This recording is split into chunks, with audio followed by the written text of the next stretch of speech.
Çakıp koyun. Varlıklar bilmegenin bilip al. Bul Ganibek bilip aldı. Bu Respublikалық қол күрес бойынша басты машықтырушы. Ел аралық даражадағы қалыс Қырғыз Республикасында 2018 жылдың мықты машықтырушысы болған.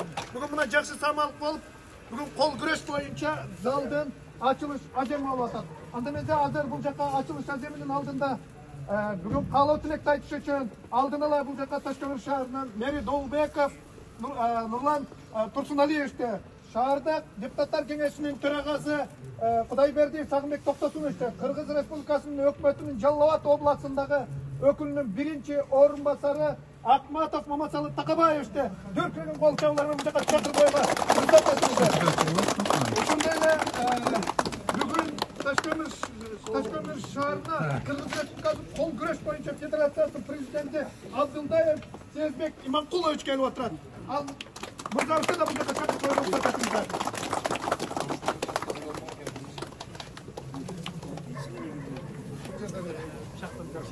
Азыр құттықтау үшін сөз Мамасалы Тақабаевты алмақшы.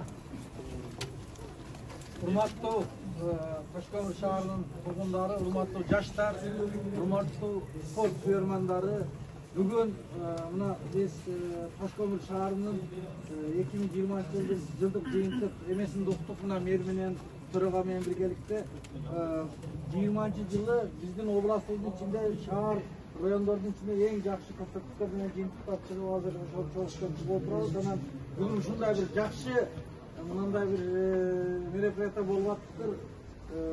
Кол күрөш боюнча мына барлык эмелер менен ошондой эле областыбыздын ушунчалык алдыга чыгарган негизги эме ушу кол күрөштө мен ойлойм ушу Ташкенттин спортсмендери мына дүйнөнүн 2 жолку чемпиону ошондой эле областтар аралык Кыргызстанда эң биринчиликти алып биздин областтын эмесин чоң деңгээлге чыгарган кол күрөш боюнча мына өзүңүздүн балдарыңыздар мына сиздер биз ошондуктан сиздер менен сыймыктанабыз. Мына азыр ушул жаңы жылдын башталышында ушундай жакшы эмеде жаңы жылды жаңы ийгиликтер менен жаңы мындай бир спорт комплекси менен ачып өткөн бул чоң бүгүнкү күнү кол күрөш боюнча машыктыруучу залдын ачылышы азем болуп атат, ушул жерге катышып атабыз. Эмне дейли, баягы Ташкент эли мен дайыма сыймыктанып айтып келем, шаарда болобу, талаада болобу, Россияда болобу өзүнүн жетишкендиктерин, билим деңгээлин, тажрыйбасын баса эле көрсөтүп жүрөт. Мына ошол жетишкендиктердин бири мына инибиз Каныбектин жетишкендиктери деп эсептесек болот. Ташкент шаарын атак даңкын алыска чыгарып, Кыргызстан боюнча угуп, ушул жигиттин иш аракетинин, жаштардын иш аракетинин аркасынан мына бүгүн дагы оңдолуп түзөлүп зал ачылып атат. Не дейбиз, иштердин ийгилик, ушундай самалдар жакшы болсун, Ташкент эли жаштары жакшы жетишимдер жетише берсин. Учурдан пайдаланып айтып келе турган нерсе, аткаруу бийлик тарабынан дагы жакшы иш аракеттер жүрүп атат. Мына быйылкы жылкы жергиликтүү бюджеттен мына микрорайондогу детский оздоровительный центр бар, ошого 4 миллион сом акча каражат алып бекитип атабыз. Мындан сырткары мына шаарда 3 мектепте спорт залы жок, спорт имараты жок. Мына анын 3-чү орто мектепке севериндеги түндүк аймактагы спорт залы эмесин караштырып атабыз. Ушул иш-чаралар ишке ашып калса, Ташкент жаштары спортко дагы көбүрөөк шыктуу болуп, дем берет деп мен ишенем. Ишкерге ийгилик. Assalamu alaikum, урматтуу жерлештер, урматтуу туугандар. Мынакей көптөн бери бүткүн биздин кол күрөш боюнча спорттук залыбыз ачылып турат. Мынакей ушуга келген конокторго терең ыраазычылык билдиребиз. Жогоруда айтылып кеткен сөздөргө мен бир аз кошумча кылып койсом, бул жерде Мамасалы Тақабаевич, бул жерде мындай болуп атат, жанагы биздин спортсмендер бир эле жанагы өзүңүз айтып кеттиңиз, Ташкөмүрдүн, Жалал-Абадтын, Кыргызстандын эмес, негизи Кыргыздын желегин дүйнөлүк аренада желбиретип, ушу биздин кичинекей шаарыбыздын Ташкөмүрдүн атын, областтын атын, Кыргызстандын атын башка мамлекеттерге ушу жана көрсөтүп келип атат да бүгүнкү күндөчү. Анан Кыргыздын күчтүүлүгү кандай экенин мынакей бүгүнкү күндө даңазалашып атат. Ушу Каныбек Кундашевичке мынакей жылдын мыкты машыктыруучусу наамын алган, 2 дүйнөлүк чемпионду чыгарды, 69 Азия оюндарына барып келген мынакей 69 дан белгилик 69 республикалык чемпиондорубуз бар, 2 дүйнөлүк чемпионубуз бар, 6 Азия чемпиону бар, 42 Азия призерлору бар. Бул деген аябай чоң жетишкендик биз үчүн. Зданиябыздан ушу спорт залдан ушу жанагы жакшы спортсмендерибиз, мүмкүнчүлүгү чектелген спортчуларыбыз да бар. Булардын арасында ушулардын багы ден соолугу Эрас болсо дагы чыңдоого мынакей салым кошуп келип атат. Ушу биздин кол күрөш зданиясына салым кошкон демөөрчүлөргө терең ыраазычылык билдиребиз. Мынакей азыр мэр Нурлан Турсунович айтып кетип атат, спортко аябай чоң басым жасап атабыз. Жергиликтүү бийликтен, областтан, сиздерден аябай чоң үмүтүбүз бар. Эме стадиондун 45 миллиондук проектисин бүтүрдүк. Мектептерге спорт залды курганга акча бөлүп атабыз жергиликтүү бюджеттен.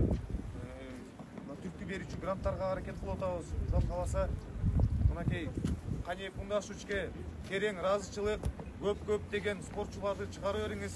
Эмгегиңизди таш көмүрлүктөр, областтыктар, негизи эле кыргызстандыктар билет. Мынакей сизге көмөк көрсөтүп келип аткан кол күрөш федерациянын президенти турат. Бул жерде сизге дагы терең ыраазычылык билдиребиз. Ушу биздин жаштарга мен ойлойм борбордон жакшы деген көмөктөрдү көрсөтөбүз депчи. Дагы бир жолу рахмат. Не десем, бүгүн Ташкөмүр шаары үчүн чоң ачылыш. Биринчиден ушундай убактыңыздарды бөлүп мына областтык представительдер келип отурат. Жетекчилер, силерге чоң рахмат. Анан эмне десем, айтыла турган сөздөрдүн баардыгы каалоо тилектер айтылып кетти. Анан биз Каныбек ийинибизге ийгилик каалайбыз.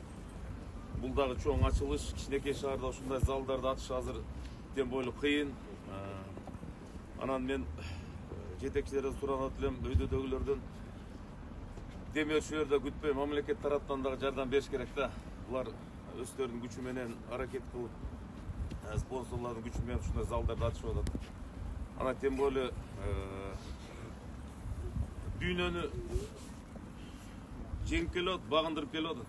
Кичинекей шаарда кичинекей биздин уулдарыбыз, кыздарыбыз, ошо менен биз сыймыктанышыбыз керек.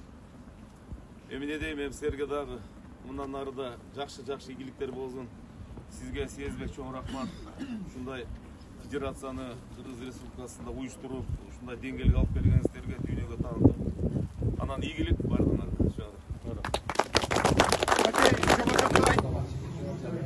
Негизинен алганда Ташкөмүр шаары кол күрөш боюнча Кыргызстанда эмес, деги эле Борбор Азиядагы бир борбор болуп калды.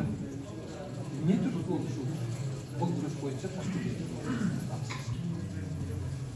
Негизи буга түрткү болгон биздин патриот клубубуз, Кыргыз болуп жаралып, мусулман болуп жаралгандан кийин өзүңдүн шаарыңа, жериңе, мамлекетиңе салым кошоюн деген ушундай бир ой болуш керек ар бир адамда, ар бир жанда.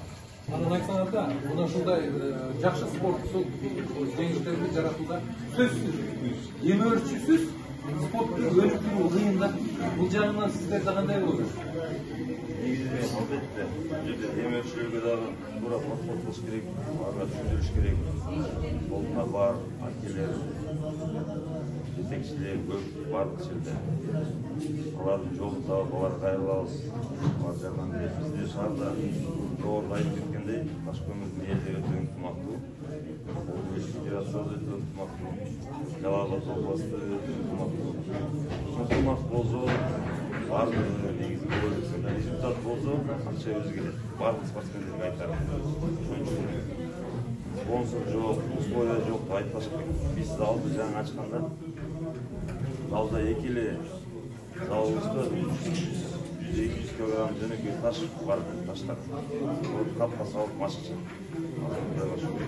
Аракет жаңы залды болуп.